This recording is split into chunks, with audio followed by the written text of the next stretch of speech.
मंगल मूर्ति सदगुरु मिलवै सर्वाधार। मंगलमय मंगल करन बिनमो बारंबार। धन्य धन्य सतगुरु सुखद महिमा कही न जाय। जो कछु कहूँ तुमरे कृपा मोते कछु न बसाए। परम आदरणीय सज्जन वृंद, भक्तिमती माताओं एवं बहनों, सभी संत महापुरुषों, सभी के चरण कमलों में श्रद्धा भक्ति सिद्ध प्रणाम अर्पित। मेरा मुझ में कुछ नहीं, जो कुछ है सब तोर। तेरा तुझको सोपत क्या लागत है मोर। हम लोगों के जीवन में जिस प्रकार एक छोटा तोरी, राई जिसे कहते हैं, तोरी जिससे तेल होता है,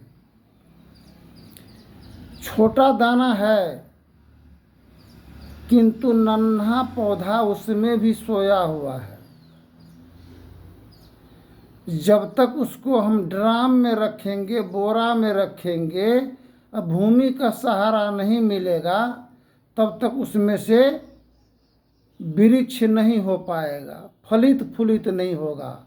जहाँ का तहीं जितना है उतना ही में सिमट करके रह जाएगा वह। ठीक इसी प्रकार हम लोग जितने मानव हैं जगत में, सभी में वह प्रेम की ज्योति सीमित है अंतर हृदय जगत में। राई दाना के समान, नन्हा पौधा के समान वह प्रेम की ज्योति वह अवरुद्ध पड़ा है। अवरुद्ध इसमें हार मांस का शरीर के अंदर में आत्मा है, और ये हार मांस शरीर के ऊपर में जिसमें रिश्ता है, पर्दा, जाति मजहब पंथ पंथाई का यह खोप में रहने के कारण यह दिव्य ज्योति जीवन का अवरुद्ध है, जिसका रोशनी से हम लोग वंचित हैं। माता पिता भाई बंधु बांधव जितने हैं समाज में, परिवार में, सभी में वह महान शक्ति निहित है, किंतु महान शक्ति से हम लाभ नहीं लेकर के हम हानि अपने आप को पहुंचा रहे हैं। हानि है क्या? अगर राई के दाना को अगर पिसल देंगे तो गाछ नहीं आएगा। हम एक दूसरे को हम प्रहार करने में लगे हुए हैं, संहार करने में लगे हुए हैं, अत्याचार और जुल्म ढाने में लगे हैं, शिकवा गिला के बदौलत मानहानि पहुंचाने की कार्य करते हैं। हम अपने आप ऊर्जा शक्ति से वंचित हैं। जगत में जिस प्रकार गाय के थन में दूध होता है, अगर सिरिंज लगा करके अगर दूध प्राप्त करना चाहेंगे तो नहीं दूध प्राप्त होगा। जब तक हम बछरू को नहीं खोलेंगे और स्नेह प्रेम के साथ में दूध को नहीं दूहेंगे, तब तक दूध नहीं निकलेगा। दूध तो प्राप्त कर लिए प्रेम के साथ, किंतु उसके अंदर में जो घी है, रत्न, उसको प्राप्त करने के लिए उसको खौलाना पड़ता है, तब मलाई निकाल करके तब घी बनाते हैं, तो घी रह जाएगा कितनों दिन। ठीक इसी प्रकार हम अपने आप को जब गुरु संत महापुरुषों की संगति में, शरण में जाते हैं, तब हमको ये मंथन के द्वारा, आत्ममंथन के द्वारा इससे अमृत निकलता है। यह अमृत मानव जीवन को धन्य एवं कृतार्थ बनाने की कार्य करते हैं। वह ऐसा दिव्य रोशनी है जो जीवन को आनंदित करता ही है, साथ ही साथ वह राई के तेल के समान बच्चों को भी तेल का ही सहारा पड़ता है। कोई अपने पुत्र तथा पुत्री जब तक निर्बल है, छोटा है, माता पिता अगर उसको कसाईवत व्यवहार अगर करते हैं, बहुत जगह देखते हैं मार जब देता है बाल बच्चों को, तो माथा में ही लप्पर थप्पर लाठी फट्टा डंटा माथा में पिटैया करता है। माथा को कहते हैं सर। सर का बहुत बड़ा मोल है। इससे क्या होता है, उसमें हिंसा प्रवेश करता है। वह बाल बच्चा हिंसक होता है। कोई कह दिया कि आपका बेटा ऐसा, आपका बेटी ऐसा, आप बिना सोचे जान बूझ नर कर ही डिठाई ताको नरकवास लिखा है भाई। एक बाल बच्चा को फसल के समान किसान को जितना मेहनत लगता है, उससे कितना अधिक मेहनत बाल बच्चों को पालन पोषण में लगता है।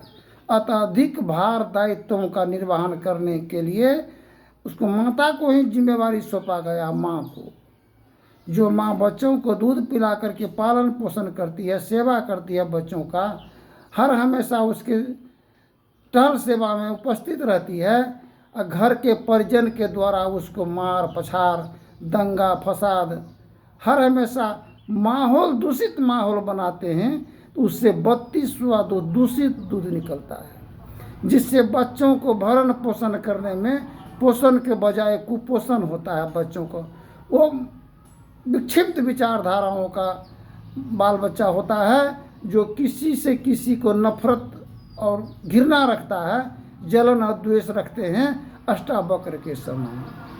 माँ के सिकम में नन्हा पौधा बालक शिशु है, और उसके ऊपर से उसके माताओं को मारा पीट दंगा का प्रहार प्रयोग अगर किया जाए तो बच्चों में क्या असर पड़ेगा। जन्म लेकर के आया बच्चा सरजमी पर संसार को देखने के लिए, और उस पर भी उसके माताओं के साथ अगर उस प्रकार की दुराकृत प्रहार अगर किया जाए, तो बाल बच्चों को सेवा टहला एवं परिजनों को भोजन भी अगर बना करके देंगे, वो भोजन जहर के समान होता है।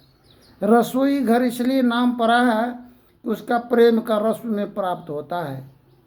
किचन रूम इसलिए नाम पड़ा है जिसमें किच किच मार बवाल शराब पी कर के दंगा फसाद थाली भोजन अन्न को गुरु कहते हैं और उसको फेंकते हैं। माता पिता गुरु भगवान के समान है, उसको मार पछाड़ करते हैं। इसलिए संत सदगुरु कबीर साहब की वचन है, देवी देव भूतन की पूजा चेतन जीव विसार, और बेस्या पुत्र पिता को ना चिन्हा कैसी गई जग की सारी मति मार। बेस्या का पुत्र अगर हो भी जाए तो पिता का पहचान नहीं होगा कि कौन मेरा पिता है, क्योंकि वो दसगर्दा होता है।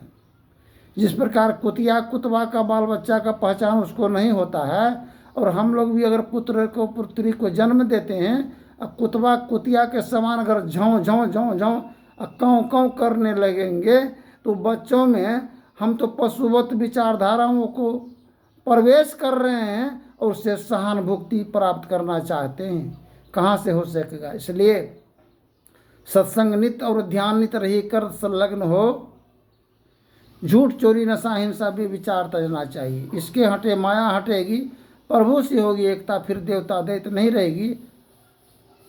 असम मंदिर चाहिए, पाखंड का आत्मजी निकपट हो, दीन हो, सब कुछ समर्पण कर गुरु सेव करनी चाहिए। सत्संग नित और ध्यान नित रही कर संलग्न हो, बेविचार चोरी नशा झूठ तजनी चाहिए। झूठ हमको याद है कि हम 40 वर्ष से झूठ नहीं बोले हैं, और 12 वर्ष तक तो हम बिना दूसरे की भोजन कराए हुए भोजन को ग्रहण नहीं किए हैं। स्नान करके हम सभी को भगवान ही नज़र हमको आता है, भोजन करा करके, और निरंतर सदैव सवेरे उठ करके सभी देवी देवताओं का हम पूजा आराधना विनती प्रार्थना करते रहे हैं। और जो कुछ भी धन अर्जन जो हुआ तो अपने साथ में हम रखना नहीं चाहे, ताकि ये झंझट खड़ा ना ही हो। खाली चले आए थे और खाली चलने का प्रयास किए, रास्ते में इतना झंझट और बवाल और किचाल मिलता रहा, सहन करते रहे। जिस प्रकार एक बड़ा वृक्ष अंधर पानी तूफान का सामना करते हुए फल देते हैं, ठीक इसी प्रकार सज्जन श्रीमान का ही कार्य और दायित्व होता है। धन्यवाद। जय हिंद, जय भारत। आगे के प्रसंग में बोलेंगे।